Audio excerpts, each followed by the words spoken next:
우리 교회는 없는데 그 천주교회는 고해성사라는 게 있죠. 그래서 한 신부님, 한 중년 부인이 이 신부님을 찾아가서 고해성사를 했다고 합니다. 그래서 이렇게 고해성사를 한 거예요. 신부님, 저는 거울을 볼 때마다 제가 예쁘다고 나 자신을 이렇게 뽐냅니다.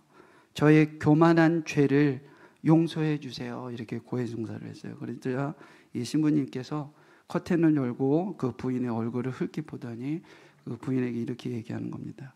자매님, 그것은 죄가 아니라 오해입니다. 그랬대요. 예, 마음 편히 돌아가십시오. 그랬대요.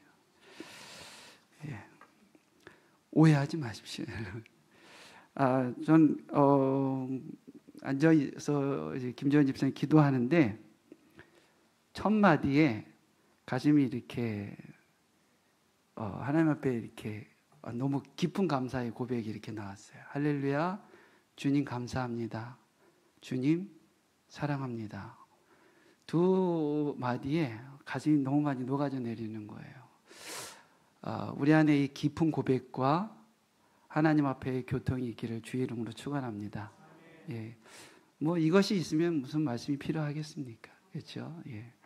그러나 또 우리에게 주어진 단상에서의 말씀의 선포를 여러분한테 하기를 원하오니 오늘 또 잘 들으시고 우리 안에서 하나님과 영적인 교통과 또한 우리 안에 있는 무너진 것들이 있다면 다시 회복되어진 역사가 일어나기를 주의 이름으로 축원합니다. 다윗은 골리앗을 쓰러뜨리고 이스라엘에게서 이미 이락 스타에 이렇게 오르죠. 스타 반열에 오릅니다. 그렇지만 이 골리앗을 쓰러뜨린 이후에 다윗은 스타로 올라오긴 하지만 반면에 크나큰 아픔을 갖게 되어져요. 어떤 아픔을 갖습니까? 장인인 사울의 미움을 받게 되어지죠. 그래서 사울 왕의 미움을 받아서 목숨을 위협받기도 하고 결국은 그것을 그 미움을 피하기 위해서 다윗은 쫓겨다니는 인생을 이렇게 살게 되어집니다.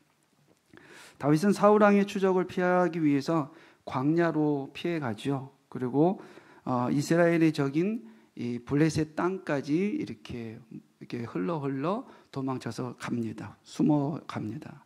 그러나 블레셋이라고 해서 다윗의 모든 것을 다 숨겨줄 수 있는 그런 곳은 아니었던 것 같습니다.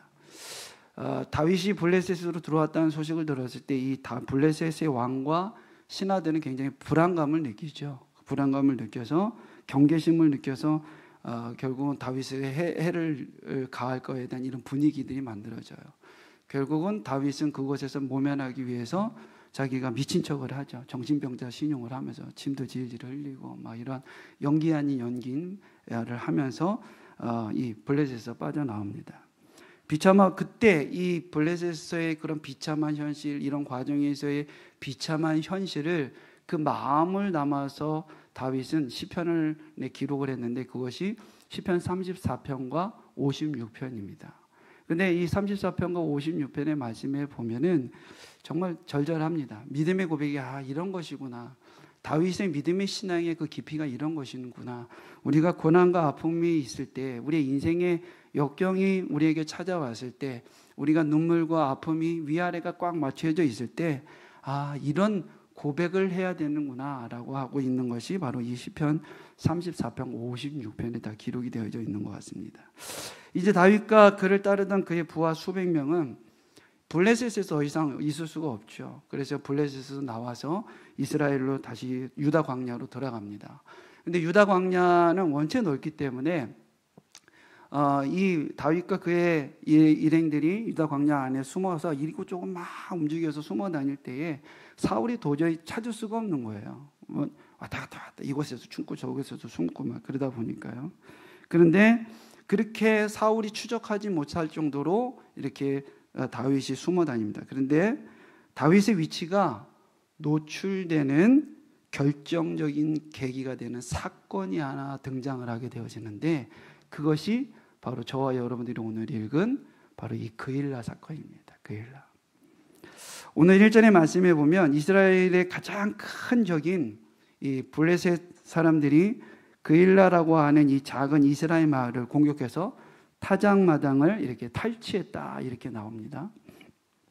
이 그일라는 어디냐면은 나중에 이제 여호수아서에 보면은 이스라엘 백성들이 가나안 정복을 한 다음에 그들과 영토 분배를 합니다. 영토 분배를 할 때에 유다 지파에 소속되어져 있는 게 바로 그일라예요. 여호수아서 15장 44절입니다. 같이 한번 읽어볼게요. 시작. 그일라와 악실과 마레산이 아홉 성읍과 그 마을들이 있으며, 본래 이곳은 이스라엘 가나안 정복 후에 유다 지파에서 주어졌으나 블레셋과의 이 접경 지역이었기 때문에 빈번한 블레셋의 침공을 많이 받았던 것이 바로 이곳이었습니다. 그리고 바벨론 포로기 이후에는 두 지역으로 이것이 쪼개져요. 그러니까 바벨론 포로, 이스라엘이 70년 동안 바벨론 포로로 끌려가고 다시 복귀한 다음에 이 그일라 지역은 두 개로 쪼개져서 이렇게 나눠지게 됩니다. 느헤미야의 3장 17절 18절의 말씀에 보면 이 그일라가 두 개로 쪼개져서 성벽 매혹 작업을 할 때에 이들이 투입되는 것을 보게 되어져요. 우리 17절 18절 한번 볼까요? 그 다음은 레위 사람 바니의 아들 르홉이 중수하였고, 그 다음은 그일라 지방 절반을 다스리는 하사바가 그 지방을 대표하여 중수하였고, 그 다음은 그들의 형제들 가운데 그일라 지방 절반을 다스리는 헤나닷의 아들 바웨가 중수하였고, 하사바와 헤나닷이라고 하는 두 형제가 그일라를 쪼개져서 두 개의 나라가 되어졌고, 그것이 성벽 외건을 작업을 했던 것이 바로 이 그일라라고 하는 것이에요. 한편 이 그일라가 블레셋의 공격을 받을 수밖에 없었던 것은 당시 때의 이 시대적인 환경이 또 그렇습니다. 사울은 폭정으로 인해서 민심을 이미 많이 잃은 상태였었어요. 그리고 이들을 또 블레셋 사람들이 그래도 좀 두려워했었던 존재가 바로 이 다윗이었는데, 다윗도 지금 자기도 혼자 살아남기 위해서 사울을 피해서 도망다니는 그런 상황이었었고, 이스라엘이 정치적으로도 또 굉장히 불안한 상태였기 때문에 군사적으로도 굉장히 좀 이렇게 어지러운 상태가 바로 이때였던 것입니다. 그렇기 때문에 이 블레셋과의 접경 지역이었었던 이 그일라가 블레셋에 이렇게 자꾸 침공을 받는 거예요. 그리고 오늘 말씀에 보면 이 그일라가 타작마당이라고 이렇게 설명이 되어져 있는데, 이 고대 이스라엘에서 타작마당은 곡식을 타작하는 장소일 뿐만이 아니라 이곳에 바로 이 타작한 곡식들을 저장하고 있는 것이 바로 이 타작마당이라고 하는 것입니다.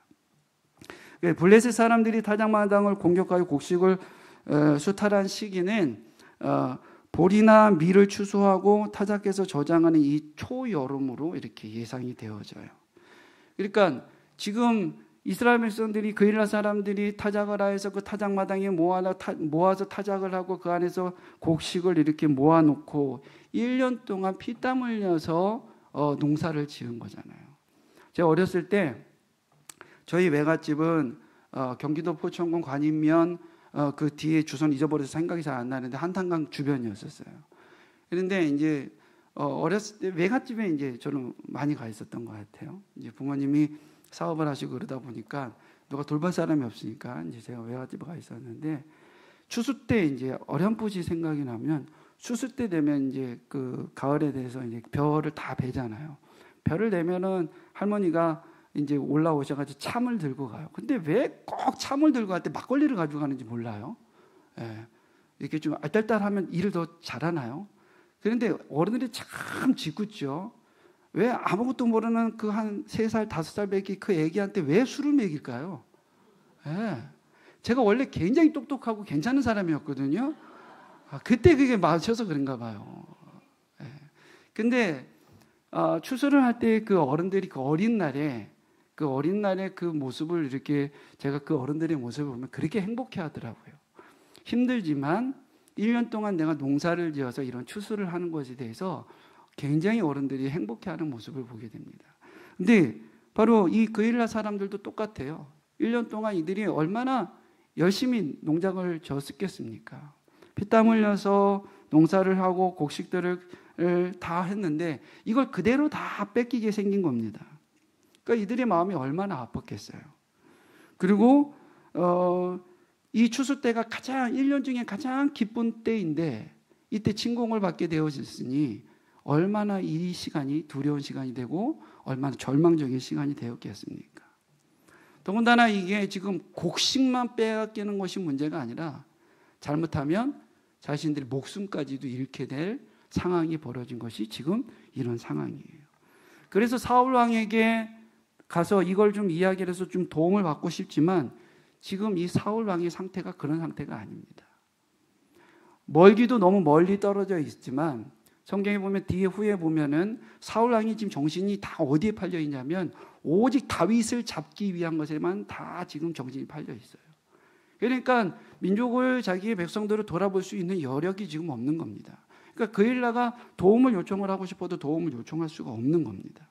그런데 그때 이 소식을 누군가가 다윗에게 전하는 거예요. 다윗은 이 소식을 듣고 도망 다니는 신세였지만 고통당하는 이스라엘 백성들의 그 민족을 보니까 가만히 있을 수가 없었던 겁니다.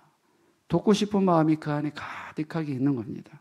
그는 자기가 블레셋 침략자들을 물리쳐서 이스라엘 백성들을 구하면 어떨까 하는 마음을 가지고 하나님 앞에 그 뜻을 구하죠. 도망자로 다니기도 힘든 처지에서 다른 사람들의 어려움에 발을 벗고 나선다라는 것 쉬운 일은 아닐 텐데 그 쉬운 일이 아닌 것을 또 이 다윗은 또 하나 해내는 것 같습니다. 그것도 문제는 이게 자기 혼자만의 일이라면 판단이 굉장히 빨리 쓰겠죠. 다윗 자신 혼자만의 이게 일이라면 나 혼자 희생해서 나 혼자 가서 나 혼자 죽든지 살든지 한번 해보면 되겠다라고 하는 판단은 굉장히 쉽습니다. 그런데 다윗은 혼자가 아니잖아요. 그를 따르는 그를 믿고 함께하는 부하들이 있어요. 다윗을 신뢰해서 목숨까지 걸고 지금 다윗의 주변을 지키고 함께 동행하는 그 사람들, 그 부하들, 잘못하면 이 블레셋과의 전투에서 이 사람들까지도 다 잃을 수 있는 상황인 것입니다. 쉬운 결정 절대로 아니었던 것 같아요. 그런데 하나님께서는 다윗의 이 마음을 축복하십니다. 그래서 23장 2절 우리 한번 오늘 읽은 본문인데 같이 한번 읽겠습니다. 다시 한번 읽을게요. 시작.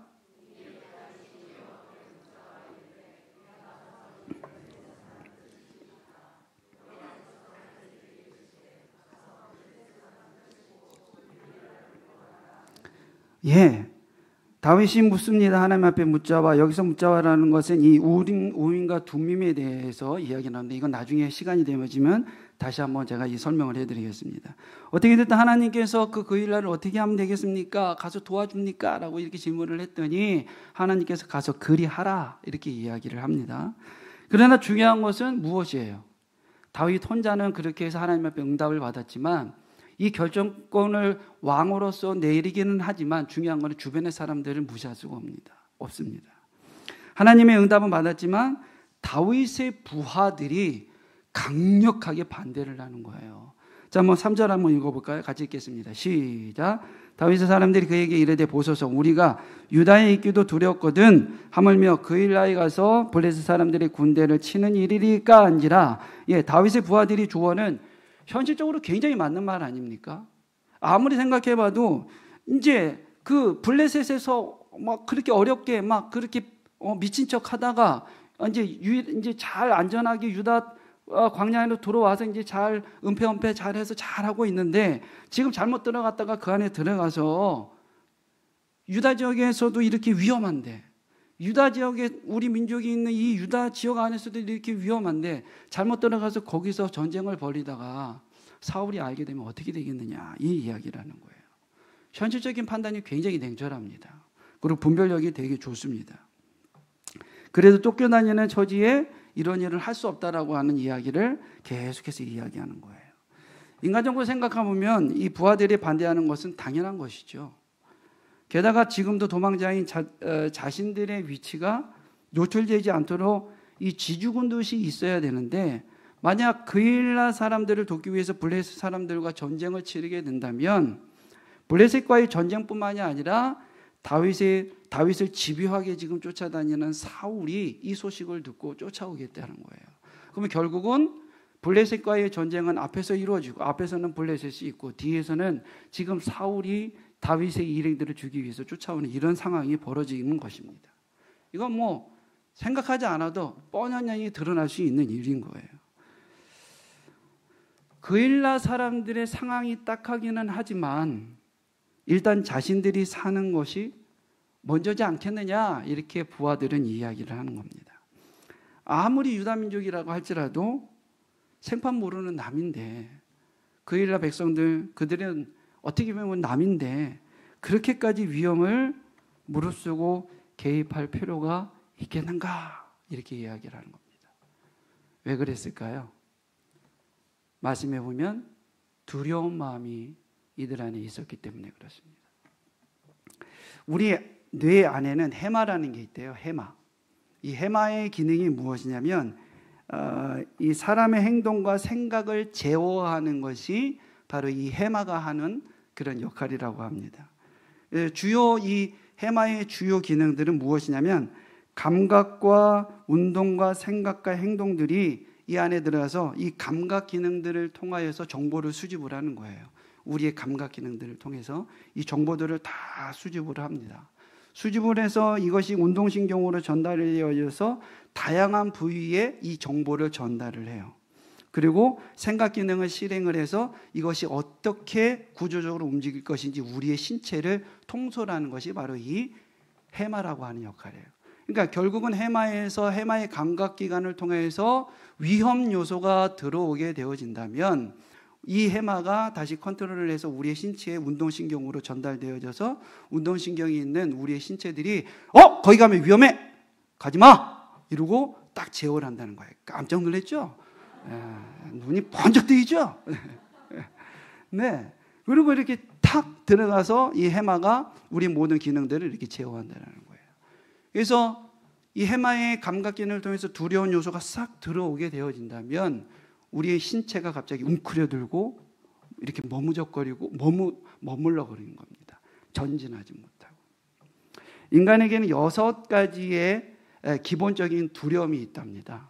그 첫 번째가 가난에 대한 두려움이래요. 가난에 대한 두려움. 저도 보니까 아버지 사업 부도 맞고 제일 싫었던 게 뭐였냐면, 그때는 몰랐는데 그때는 그게 그냥 이렇게 저희는 아버지 사업 부도 맞고 나서 쫄딱 망해가지고 이 비닐하우스 하원에서 살았거든요. 그러니까 겨울이 너무 싫었어요. 너무 추워가지고. 근데 그게 언제부턴가, 그때 어렸을 때는 몰랐어요. 원체 열이 많아서 몰랐는데 커서 아내하고 이렇게 이제 가족 식구들이 있으면 제가 자꾸 보일러를 올리는 거예요. 그러면 아내가 맨날 그래요. 왜 이렇게 보일러 왜 이렇게 올리냐고 그랬어. 내가 올렸어? 저도 모르는 거예요. 저도 모르게 집이 조금만 추운 것 같으면 자꾸 보일러를 올리더라고요. 그러니까 제 안에 있는 이 가난에 대한 그 어린 날의 그 가난의 그 추위에 대한 것이 제 안에 남아 있는 겁니다. 그래서 자꾸 올리는 것 같아요. 근데 많은 사람들이 이 가난에 대한 두려움이 있답니다. 그리고 두 번째는 늙음에 대한 두려움이래요. 늙음에 대한 두려움. 어떤 할아버지가 책을 하나 이렇게 읽다가 건강에 대한 이렇게 그 상식을 알게 됐대요. 그래서 뒤에서 말하는 소리를 잘 듣는 것에 따라서 건강 체크를 하는 방법이 달라진답니다. 잘 들으세요. 30m 뒤에서 말하는 소리를 못 알아들으면 건강에 이상이 있다고 이렇게 기록이 되어 있는 거예요. 그리고 20m 뒤에서 말하는 소리를 잘 못 알아들으면 건강에 좀 심각한 문제가 있답니다. 그리고 10m 뒤에서 말하는 소리를 못 알아들으면 건강에 매우 위험한 상태라고 하는 겁니다. 그래서 할아버지가 이 글을 읽고 이렇게 가슴에다 묻고 있었어요. 걱정이 되니까. 근데 어느 날 할머니하고 둘이서 이제 시장을 갔다 오다가 이렇게 할머니가 먼저 앞에 쭉 가시고 할아버지 뒤따라 가다가 그 말이 갑자기 생각이 난 거예요. 그래서 할아버지가 테스트를 한번 해보자. 우리 마누라가 얼마만큼 건강한지. 그래서 이제 30m 뒤에서 쭉 떨어져서 이야기를 합니다. 여보, 오늘 저녁 메뉴가 뭐야? 이렇게 물어봤어요. 근데 할머니가 대꾸가 없는 거예요. 야, 그래서 어이구 좀 이상하다 이렇게 생각을 하고 또 20m 안 되겠다. 그리고 20m 줄여가지고 다시 할아버지가 할머니한테 이야기합니다. 여보, 오늘 저녁 메뉴가 뭐야? 이렇게 물어봤어요. 그때 또 할머니가 또 대답이 없는 거예요. 그래가지고 이상하다. 야, 이거 이러다가 우리 아내 이거 문제가 좀 심각한가 보다 그리고 생각을 했어요. 그래서 안 되겠다. 그리고 10m 바깥에서 이제 그 안에 들어와서 여보 오늘 저녁 메뉴가 뭐야? 또 물어봤어요. 그랬더니 대답이 없는 거예요. 그러니까 매우 건강이 안 좋다라는 생각이 들어서 할아버지가 막 슬퍼지는 겁니다. 그래 가슴에다 묻고 이제 집에 들어왔는데 부엌에서 할머니가 이제 저녁 요리를 하냐고 막 요리를 하는 거야. 그래서 할아버지가 이제 너무 안타까운 마음이 들잖아요. 그래서 너무 애처로운 마음에 할아버지가 할머니 옆에 가서 귀에다 대고 이렇게 포근포근히 이렇게 안으면서 여보 오늘 저녁 메뉴가 뭐야? 이렇게 물어봤어요. 그랬더니 할머니가 된장이라고 영감탱이야. 그랬더니 몇 번을 말해야 돼? 이미 아까부터 얘기했는데 할아버지가 못 알아들은 거야. 할아버지가. 예.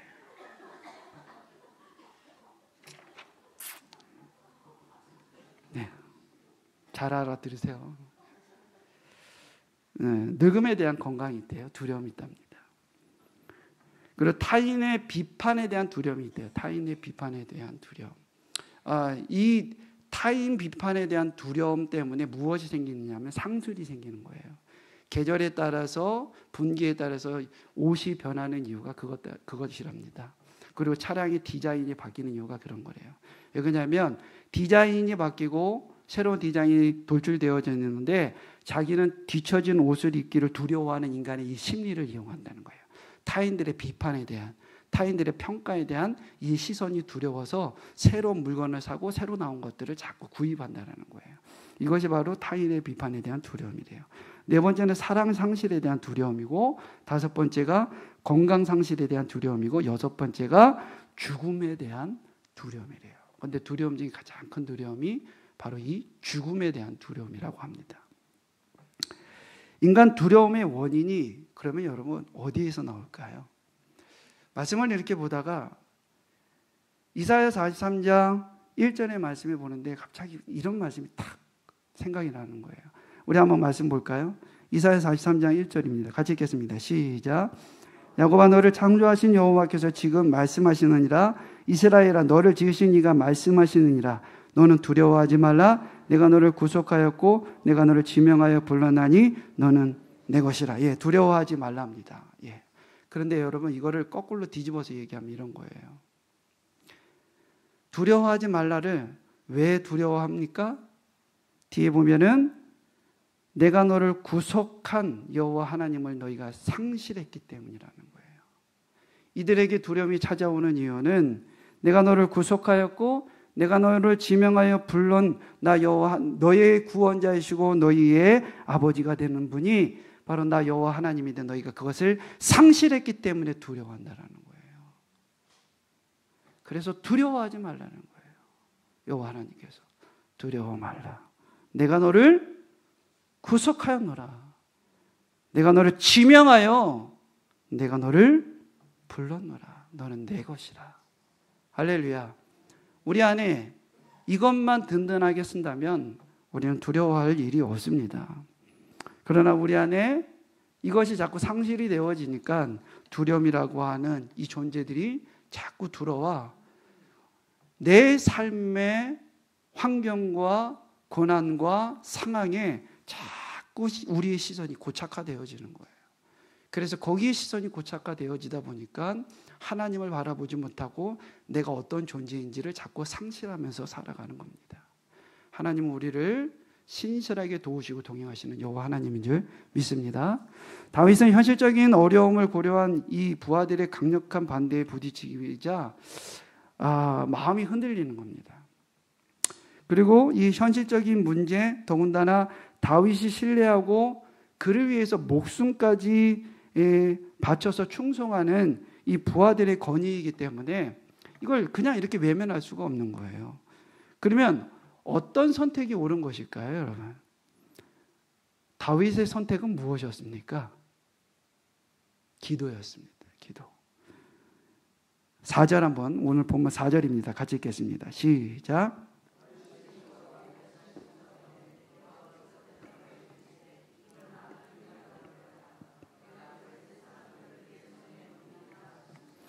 일어나 그 일날로 내려가라. 내가 블레셋 사람들을 내 손에 넘기리라. 하나님의 응답을 받습니다. 명확하게 응답을 받아요. 처음부터 다윗은 자기의 감정대로 일을 처리한 적이 한 번도 없어요. 하나님의 뜻을 1차적으로 그 일날로 들어갈 때도, 그것을 도울 때도 하나님 앞에 기도하며 물었고, 지금 부하들의 강력한 저항에도 부딪혔을 때에도, 반대에도 부딪혔을 때도 다시 다윗은 하나님 앞에 기도하며 묻습니다. 다윗이 어떤 일을 결정할 때 작동하는 이런 프로세스를 우리가 배워야 될 줄 믿어요. 할렐루야. 저와 여러분들이 배워야 될 것은 바로 이겁니다. 어떤 상황이 있어도 우리는 기도가 우선이 되어진다는 거예요. 우리 인간 안에는 4가지의 주기질이 있답니다. 4가지. 주기질이 담즙질, 다혈질, 점액질, 우울질이라고 하는 이 주기질이 있는데, 담즙질은 선택이 굉장히 빨라요. 선택이. 그래서 어떤 상황, 이 사람은 담즙질의 주기질이 담즙질인 사람은 일 추진력이 엄청 빠릅니다. 그래서 어떤 상황에서 어떤 분위기, 어떤 공동체를 딱 들어가더라도 주도적으로 이 일을 끌고 가고, 이 분위기가 어떤 분위기인지를 빨리 파악해요. 그래서 굉장히 속도가 빨라요. 이게 담즙질입니다. 그리고 이 사람들은 좋아하는 성향이 감독형이라 그래서 영화를 찍으면 뭐 여러 가지가 나오잖아요. 그런데 그 중에 역할이 감독의 역할을 하는 사람들, 이를 원하는 사람들이 바로 이 담즙질이래요. 그리고 또 우리 또 다혈질이라는 것이 있는데, 이 다혈질은 성질을 막 내는 게 다혈질이 아니라 관계 중심적인 사람을 다혈질이라고 얘기를 해요. 그래서 이 다혈질은 사람들을 좋아하고 이 관계 형성들을 잘 하는 사람, 그래서 사람 중심적인 사람들이 다혈질이에요. 이 사람들도 판단력이 굉장히 빨라요. 추진력도 빨라요. 그런데 무엇이 문제일까요? 추진력과 판단력은 빠르는데 막 달리다 보면 뒤에 떨어지는 게 우수수 너무 많아요. 우수수 떨어지는 게 실수투성이에요. 실수투성이. 그런데 점액질이나 우울질은 어떤 사람들이냐면 돌다리도 두들겨 보고 가는 사람이에요. 그런데 문제는 맨날 두들기기만 해. 넘지는 못하고. 빨리 넘어야 되는데, 두들겼으면 안전이 됐으면 넘어야 되는데, 얘 괜찮을까? 내일 와서 또 괜찮을까? 맨날 두들기만 하고 넘지를 못해요. 어떤 기질을 가지고 있느냐에 따라서 선택하는 속도가 빠르기도 하고 늦을 수도 있습니다. 그러나 이런 기질에 의한 선택보다 우선 되어져야 될 우리의 선택은 기도입니다. 할렐루야. 내 기질이 이런 거니까, 내 성향이 이런 것이니까 거기에 의존하고 선택하는 것이 아니라 내 판단력과 내 기준과 내 지식을 의존하여서, 내가 가지고 있는 상식을, 내가 가지고 있는 지식을 의존하여서, 내 명철을 의존하여서 판단하는 것이 아니라 그때 즉시로 우리가 해야 될 것은 무엇이라고요? 기도입니다. 기도. 너무 잘 알아요. 너무 잘 알아요.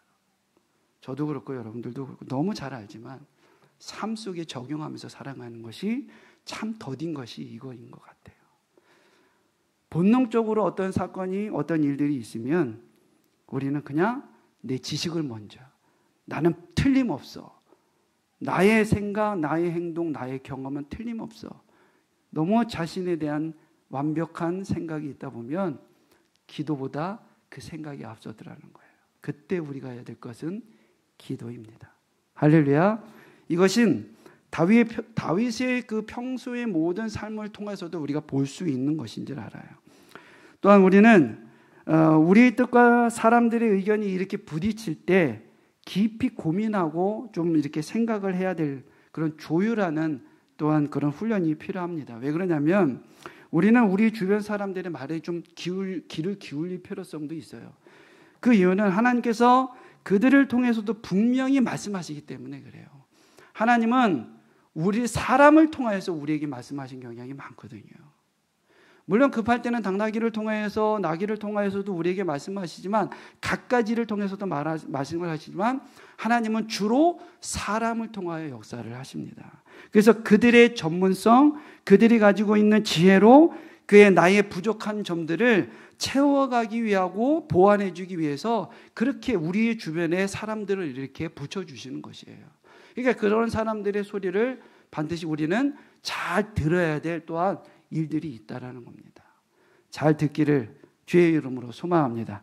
자, 우리 옆 사람하고 한번 인사를 한번 해볼까요? 이렇게 인사합시다. 당신은 저에게 소중한 사람입니다.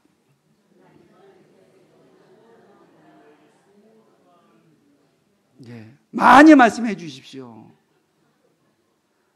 저에게 많이 말씀해 주십시오. 네.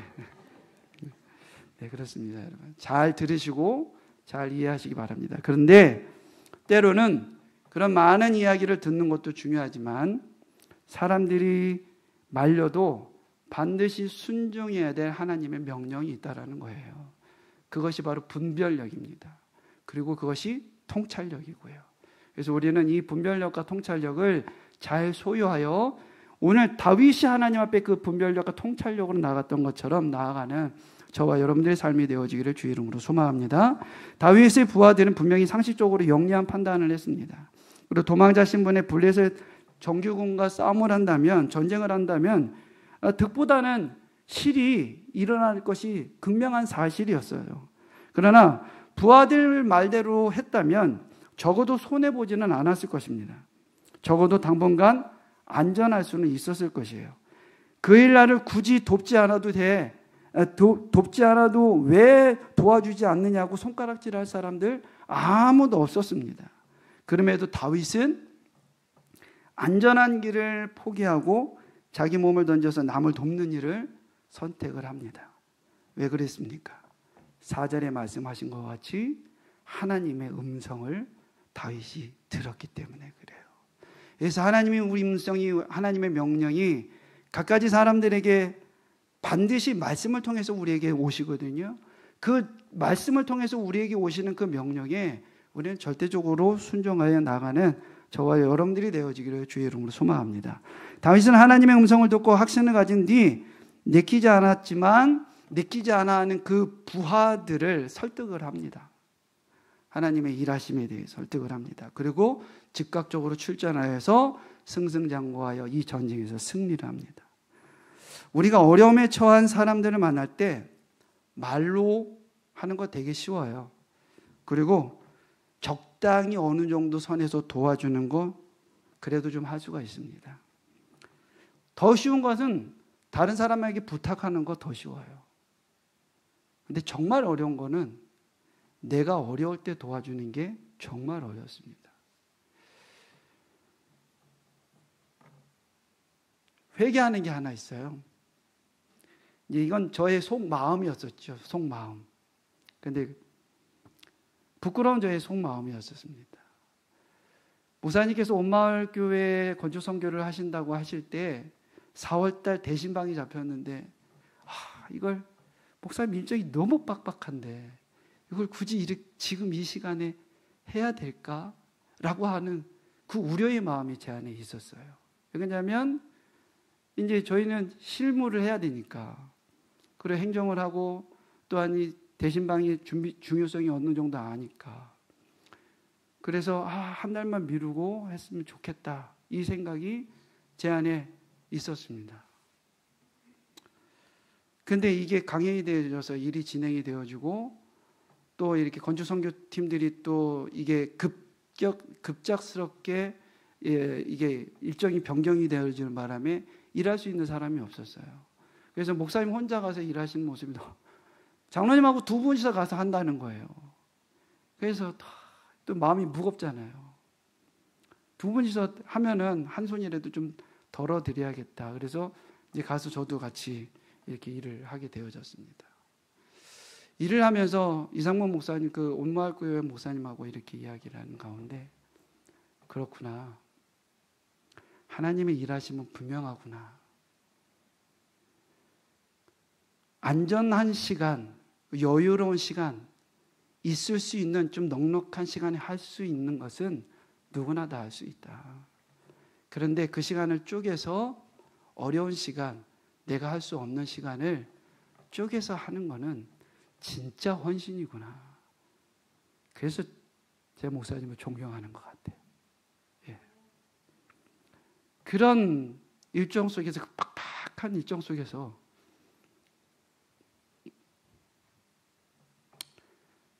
장로님도 그렇고 굉장히 피곤하거든요, 여러분. 현장에서 같이 일해봐서 알잖아요. 굉장히 피곤합니다. 정말 힘듭니다. 근데 묵묵하게 그냥 그 한 교회를 하나님이 세워가시는 그 한 교회를 세우기 위해서 묵묵하게 일을 하시는 모습을 볼 때 가슴이 저미고 아프더라고요. 그리고 회개가 되더라고요. 역시 나는 한숨 미치구나. 역시 그 깊이까지 아직까지 내가 못 가는구나. 그런 생각이 들었습니다. 주어진 시간, 우리가 갖고 있는 것 주머니 털어서 있는 것으로 하는 것, 여유 있는 것 하는 것 누구나 다 할 수 있습니다. 근데 정말 어려운 거는 내가 가난할 때, 내가 어려울 때, 내가 없을 때 도와주는 게 그게 진짜 헌신이고 그게 진짜 섬김이에요. 어렸을 때 아버지가 강아지 한 마리를 사온 거예요. 성남에 모란장이라고 있는데 강아지 한 마리를 사왔는데 너무 이쁜 거예요. 강아지 먼저 좋아했어요. 그때 초등학교 다닐 때인가 그랬던 것 같아요. 그래서 이 강아지 한 마리를 아버지가 사가지고 오셨는데 근데 봤는데 강아지가 유독 약해 보여요. 발가락을 봤더니 발가락이 하나가 더 이렇게 기형처럼 이렇게 삐져나온 거예요. 그래서 아버지한테 물었죠. 아버지 왜 이거 같은 돈 주고 사왔어요? 그랬더니 아버지 같은 돈을 주고 사왔대요. 그래서 아니 왜 이왕이면 같은 돈 주고 건강하고 좀 이렇게 좀 튼실한 녀석 사오지 왜 이걸 사오셨어요? 그랬더니 아버지가 야 보니까 건강하고 튼실한 놈은 다른 사람들이 다 가져가는데 얘는 안 가져가더라. 얘 일으키면 저희 주인한테 구박받지 않겠냐? 그러시는 거예요. 그리고 그 말 툭 던지시고 그리고 그 강아지를 키웠어요. 한 달 보름? 한 2달이 채 안 됐던 것 같아요. 2달이 채 안 됐는데 밤에 갑자기 막 이 강아지가 낑낑대면서 막 비명을 지르는 거예요. 그 2달 동안 얼마나 제가 또 이 어린 마음에 또 제가 보기에도 정이 많이 들게 생겼잖아요. 그러니까 강아지한테 온 정을 다 쏟았잖아요. 한 2달 가까이를 막 그렇게 정성껏 강아지를 키웠는데 얘가 비명을 지르면서 운명하셨어요. 그러니까 아버지한테 막 원망이 되는 거예요. 아니 왜 아버지는 굳이 왜 이 약한 거를 데리고 와가지고 왜 2달밖에 살지 못한 이걸 사가지고 오셔가지고 아버지 나 너무 슬퍼요. 그랬더니 아버지가 한마디 하시더라고요. 야 그래도 병아야 생각해봐. 그래도 걔가 네 품에서 따뜻하게 죽지 않았니? 그렇게 말씀을 하시더라고요. 근데 그게 살아가면서 저의 가슴속에 그렇게 남더라고요. 아버지의 따뜻한 마음이. 사랑하는 성도 여러분들, 우리 인생 너무 영리하게만 인생을 살아오진 않았는가 우리가 좀 생각 한번 해봤으면 좋겠어요. 손해보지 않으려고 하는 인생. 남을 섬기기 위해서 정말 힘없는 누군가를 위해서 자신을 희생해 본 적이 있는지 우리가 한번 우리 인생을 한번 돌아보며 점검을 하면 좋겠다 생각이 듭니다. 자기도 어려운데 더 어려운 사람들을 돕기 위해서 결심을 하고 실천에 옮기는 것에는 2가지 마음이 있습니다. 하나는 그 사람을 보면서 자신이 투사되기 때문에 그래요. 제가 암을 겪었잖아요. 암 환자들을 보면 남의 일 같지가 않아요. 그래서 그들을 어떻게 하면 좀 도울 수 있을까 생각이 듭니다. 자식을 잃어본 사람은 자식을 잃은 사람의 마음을 누구보다도 잘 압니다. 그 사람을 돕기 위해서 모든 것을 다 합니다. 그것을 투사라고 얘기를 하는 거예요. 자신의 마음에 대한 투사. 그래서 이런 투사가 자신의 모습의 투사가 되어져서 이렇게 돕는 사람이 있고 다른 한 부류는 예수님의 마음을 가진 선한 사랑꾼이기 때문에 그래요. 예수님께서 우리에게 보여주신 그 사랑을 그대로 담아서 그 사랑을 우리의 가슴에다 심고 그 사랑을 그대로 품어서 우리의 주변인들에게 아파하는 이들에게 연약한 이들에게 전달하고 나눠주고 섬기는 것입니다. 우리도 이런 마음을 가지는 저와 여러분들이 되어지기를 주의 이름으로 축원합니다. 다윗이 그런 사람이었었어요. 사도행전 13장 22절의 말씀에 보면 하나님께서 다윗을 이렇게 평가합니다. 같이 읽겠습니다. 시작. 패하시고 다윗을 왕으로 세우시고 증언하여 이르시되 내가 이새의 아들 다윗을 만나니 내 마음에 맞는 사람이라 내 뜻을 다 이루리라 하시더라. 할렐루야. 하나님이 다윗을 바라보면서 그 마음을 갖는 겁니다. 그래, 네가 나의 내 마음에 합한 사람이구나. 그래, 네가 내 마음에 맞는 사람이구나. 일평생의 다윗의 모습을 보면서 그것이 또한 발견이 되어집니다. 자, 우리 자업분들하고 다시 한번 인사합시다. 당신은 하나님의 마음에 맞는 사람이 되기를 축복합니다. 네, 저와 여러분들이 하나님의 마음에 맞는 사람이 되어지기를 주의 이름으로 축복합니다. 그리고 하나님께서는 다윗이 그 일날을 돕는 것이 인위적인 생각, 표밭을 받기 위해서 어떤 표를 그리고 어떤 인정을 받기 위해서 한 것일까요? 절대 아닙니다. 순전한 마음에서 우러나온 거예요. 백성을 사랑하는 마음. 사울은 왕이라고 하는 명분은 가지고 있었지만 지금 사울의 온 정신은 다윗을 잡기 위해서 쏟아져 있기 때문에 왕으로서 백성들을 돌볼 수 있는 여력이 없었습니다. 그러나 다윗은 그런 어려운 시간 안에서도 백성들을 돌보고 백성들의 안위를 돌보고 백성들의 눈물을 살피고 그들이 어떻게 하면 잘 살아갈 수 있을까? 그들을 어떻게 하면 도울 수 있을까? 고민하며 생각했던 것이 다윗이었습니다. 이스라엘의 진짜 왕이 누구였을까요? 다윗이었습니다. 하나님은 백성들에게 이런 마음들을, 다윗의 마음들을 전이시켜서 점점 이스라엘의 왕으로 다윗을 준비하고 계셨던 것입니다. 또한 하나님께서 다윗의 왕의 그 모습을 분별하실 때에 얘가 인위적이구나 아니면 진실한 거구나 하나님은 아신대요. 이사야서 55장 9절의 말씀에 보면 이런 말씀이 있습니다. 같이 읽을게요. 시작. 이는 하늘이 땅보다 높음 같이 내 길은 너의 길보다 높으며 내 생각 너의 생각보다 높음이라. 할렐루야. 우리가 아무리 트릭을 쓰더라 할지라도 하나님은 그걸 깨트려 보시고 그것을 아신답니다. 우리 안에 순전한 마음을 담아서 다윗과 같이 왕의 마음을 품어 우리가 우리 주변에 아파 있는 자들에게 도움이 되어주고 사랑을 전하는 저와 여러분들이 되어지기를 주의 이름으로 축원합니다. 우리는 왕 같은 제사장이기 때문에 그렇습니다. 할렐루야. 우리 시간 찬송 하나 부르시고 같이 한 목소리로 기도하길 원합니다. 찬송가 몇 장이었죠? 445장이요.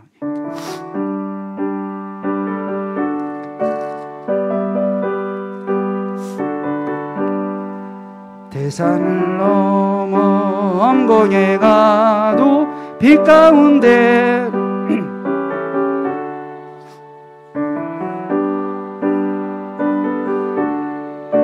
약속한 말씀 변치 않네. 하늘의 영광 나의 맘속에 창호도 넘쳐 할렐루야를 힘차게 불러 영원히 주를 찬양하리. 캄캄한 밤에 다닐지라도 주께서 나의 길 되시고 나에게 밝은 빛이 되시니 길 잃어버릴 염려 없네. 하늘의 영광 나의 맘속에 창호도 넘쳐 할렐루야를 힘차게 불러 영원히 주를 찬양하리. 광명한 금이 마음에 받아 찬란한 천국 바라보고 할렐루야를 힘차게 불러 날마다 빛에 걸어가리. 하늘의 영광 하늘의 영광 나의 맘속에 차고도 넘쳐 할렐루야를 힘차게 불러 영원히 주를 찬양하리. 우리 시간 한 목소리를 기도하실 때에 하나님, 나에게 하나님 다윗과 같은 마음을 품게 하여 주시옵소서. 하나님께서 다윗이 내 마음에 합한 사람, 내 마음에 맞는 사람이라 이렇게 평가하는 것처럼 정말 하나님, 내가 왕같은 제사장으로서 왕의 마음을 소유하게 하여 주시옵시고, 내 아픔과 내 상처, 내 환경에 내 눈이 시선이 멈춰 있는 것이 아니라 하나님을 믿으며 경외하며 하나님이 모든 것들을 주 앞에 맡기며 두려움없이 나아갈 수 있도록 인도하여 주시옵시고, 이제 내가 사랑의 파수꾼으로서 하나님이 보여주셨던, 예수 그리스도께서 보여주셨던 그 사랑과 섬김에 도를 다하게 부족함이 없는 모습 되게 인도하여 주시옵소서. 위하여서 기도하시고 또 이어서 기도하실 때에 우리 온마을교회 이제 마지막 한 25% 정도 남았습니다. 지금 이제 계속해서 건축 선교팀들이 계속 투입되어져서 지금 도와서 마무리 단계에 있는데, 안전하게 마무리까지 잘 되어져 하나님의 영광 돌릴 수 있도록 위하여서 우리 같이 주여 크게 한번 우리 주님의 목소리로 기도하도록 하겠습니다. 주여, 하나님의 사랑이 하나님을 깨워주시면 감사드립니다. 하나님, 우리 안에 하나님 무엇으로 인한 두려움이 있습니까? 하나님, 주를 하나님 의하지 못하며 하나님을 아버지를 하나님 고백하지 못하며 내가 구원자이신 나를 구원하신 여호와 하나님을 인지하지 못하여서 나의 삶 속에 하나님을 온전히 초대하지 못하여서 이 두려움이 하나님이 있는 것 같습니다. 하나님, 우리 안에 있는 두려움은 나사렛 예수의 이름으로 물리치게 하여 주시옵시고, 오직 여호와를 붙잡고 여호와를 향하여 하나님을 향하여 달려가시니 우리의 모습이 될 수 있도록 주님 도우시고 인도하여 주시옵소서. 우리의 삶의 문제는 주님이 해결해 주실 줄 믿습니다. 그러나 그리하지 아니하실지라도 하나님, 내가 해야 될 것은 내 환경에 묶여있는 삶이 아니라 어렵다 할지라도 하나님이 내가 해야 될 것은 섬김이며 사랑이며 하나님을 세워가는 일들을 하며 해야 되는 것인 줄 믿사오니, 주님께서 우리에게 그것을 내게 감당하기 부족함이 없는 하나님의 결단력과 능력과 것을 우리에게 허락하여 주시옵소서. 더하여 주 앞에 간구합니다. 온마을교회 하나님이 이제 마무리 단계에 있습니다. 주님께서 역사하시고 인도하여 주셔서 하나님 우리 건축 선교팀들이 지금 투입되어져서 마무리 단계에 있는데 끝까지 안전하게 하나님의 그 모든 시공들을 은혜 가운데 하나님을 잘 마칠 수 있도록 인도하여 주시옵시고, 하나님의 그 영광을 온전히 드리며 하나님의 그 영광을 오직 주님께서 홀로 영광 받아 주시옵소서. 기대 하나님의 일하심이 그 모든 것을 통해 일어날 수 있도록 인도하여 주시옵소서. 사랑의 하나님 도우시고 인도하여 주시옵소서. 우리 내재 안에 있는 두려움은 주님을 인지하지 못하면서 있음을 고백합니다. 두려워하지 말라, 내가 너와 함께함이라. 두려워하지 말라, 내가 너를 구속하였노라. 두려워하지 말라, 너는 내가 세운 내 아들이라. 주님께서 우리에게 말씀하여 주신 것에 하나님, 모든 두려움을 내어놓게 하여 주시옵소서. 주님 앞에 주님이 우리와 동행하심을 믿으며 간구하며 나아갈 수 있는 우리의 모습 되게 인도하여 주시옵소서. 우리의 삶의 모든 문제는 주님께서 반드시 해결해 주실 줄 믿습니다. 그러나 그리하지 아니하신다 할지라도 그 문제 앞에 우리의 마음을 빼앗기거나 우리의 생각을 빼앗기는 것이 아니라, 그때에 우리가 해야 될 것은 기도이며, 그때에 우리가 해야 될 것은 그 기도에 응답해 주신 그 말씀에 귀를 기울여 사랑의 파수꾼으로서의 그 사명을 다하는 것인 줄 아오니, 다윗과 같이 하나님, 우리의 삶이 하나님의 마음에 합한 자요 하나님의 마음에 맞는 자로서 살아가는 우리의 모습 될 수 있도록 역사하시고 인도하여 주시옵소서. 하나님의 놀라우신 은혜를 기대하오며 감사드리며 살아계신 예수 그리스도의 이름으로 기도 올려옵나이다. 아멘. 간구하겠습니다. 온마을교회 건축 선교가 지금 마무리 단계에 있습니다. 위하여서 우리 지금 이제 계속해서 건축 선교팀들이 들어와서 같이 건축 선교하고 있는데, 정말 이 건축 선교팀들이 정말 훌륭합니다, 여러분. 일부러 일차를 내고 월차를 내서 지금 이 일들을 하고 있는 거거든요. 우리 교회 짓는 것도 아니고, 우리와 어떤 연관이 있는 것도 아니고 전혀 알지도 못하는 그런 교회를 세워가기 위해서 이렇게 애를 쓰고 있습니다. 그러니까 우리 위하여서 마지막까지 담임 목사님이야 모든 건축 선교팀들이 잘 안전하게 잘 마무리될 수 있도록 위하여서 기도해 주시고, 중계 되신 방 계속해서 기도로 준비해 주시기 바라고요. 다음 주 한 주간은 청년 단일 기도회로 진행이 되어집니다. 매일 저녁 8시에 이곳에서 영상으로 진행되어지는데, 수요일 예배와 금요일 기도도 이 단일 기도회로 대체합니다. 매해 느끼지만 정말 은혜가 넘치는 시간인 것 같습니다. 그 은혜의 자리에 여러분들이 같이 하기를 바랍니다. 하나의 전도회 모임이 4월 26일 금요일 오전 11시에 교회 2층에서 있습니다. 연회는 잊지 않고 같이 동참해 주시기 바랍니다. 우리 주기도문으로 예배를 마치도록 하겠습니다. 하늘에 계신 우리 아버지여, 이름이 거룩히 여김을 받으시오며 나라의 마옵시며 뜻이 하늘에서 이루어진 것 같이 땅에서도 이루어지이다. 오늘날 우리에게 일용할 양식을 주옵시고, 우리가 우리에게 죄 지은 자를 사하여 준 것 같이 우리의 죄를 사하여 주옵시고, 우리를 시험에 들게 하지 마옵시고 다만 악에서 구하옵소서. 대개 나라와 권세와 영광이 아버지께 영원히 있사옵나이다. 아멘.